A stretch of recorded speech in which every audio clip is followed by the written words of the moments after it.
اعوذ باللہ من الشیطان الرجیم۔ پناہ مانگتا ہوں میں اللہ کی شیطان مردود سے۔ بسم اللہ الرحمن الرحیم۔ شروع اللہ کے نام سے جو بڑا مہربان نہایت رحم والا ہے۔ بسم اللہ الرحمن الرحیم۔ لم يكن الذين كفروا من أهل الكتاب والمشركين منفكين حتى تأتيهم البينة رسول من الله يتلو صحفا مطهرة فيها كتب قيمة وما تفرق الذين أوتوا الكتاب إلا من بعد ما جاءتهم البينة وما أمروا إلا ليعبدوا الله مخلصين له الدين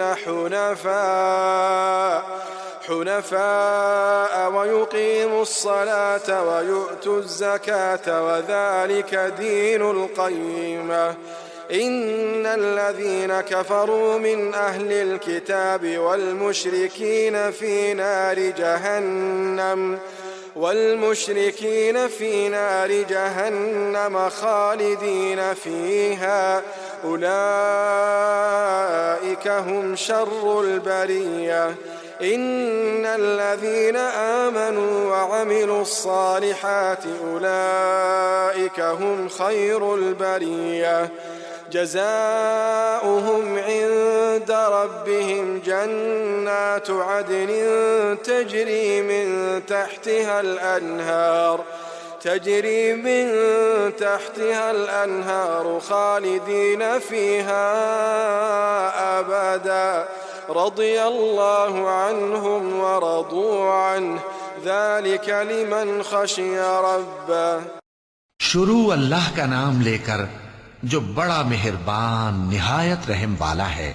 جو لوگ کافر ہیں یعنی اہل کتاب اور مشرک وہ کفر سے باز رہنے والے نہ تھے یہاں تک کہ ان کے پاس کھلی دلیل آ جائے، یعنی اللہ کا ایک پیغمبر جو پاک اوراق پڑھ کر سناتا ہے جن میں مستحکم آیتیں لکھی ہوئی ہیں، اور اہل کتاب جو فرقوں میں بٹے ہیں تو دلیل واضح کے آنے کے بعد ہی بٹے ہیں، حالانکہ ان کو حکم تو یہی ہوا تھا کہ اللہ کی عبادت کریں، اطاعت کو اسی کے لیے خالص کرتے ہوئے یکسو ہو کر، اور نماز قائم کریں اور زکوٰۃ دیں، اور یہی مضبوط اصولوں والا دین ہے۔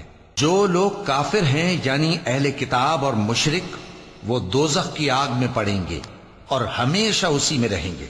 یہ لوگ سب مخلوق سے زیادہ برے ہیں۔ بے شک جو لوگ ایمان لائے اور نیک عمل کرتے رہے وہ تمام خلقت سے بہتر ہیں۔ ان کا صلہ ان کے پروردگار کے ہاں ہمیشہ رہنے کے باغ ہیں جن کے نیچے نہریں بہ رہی ہیں، ہمیشہ ہمیشہ ان میں رہیں گے۔ اللہ ان سے خوش اور وہ اس سے خوش۔ یہ صلہ اس کے لیے ہے جو اپنے پروردگار سے ڈرتا ہے۔ صدق اللہ العظیم۔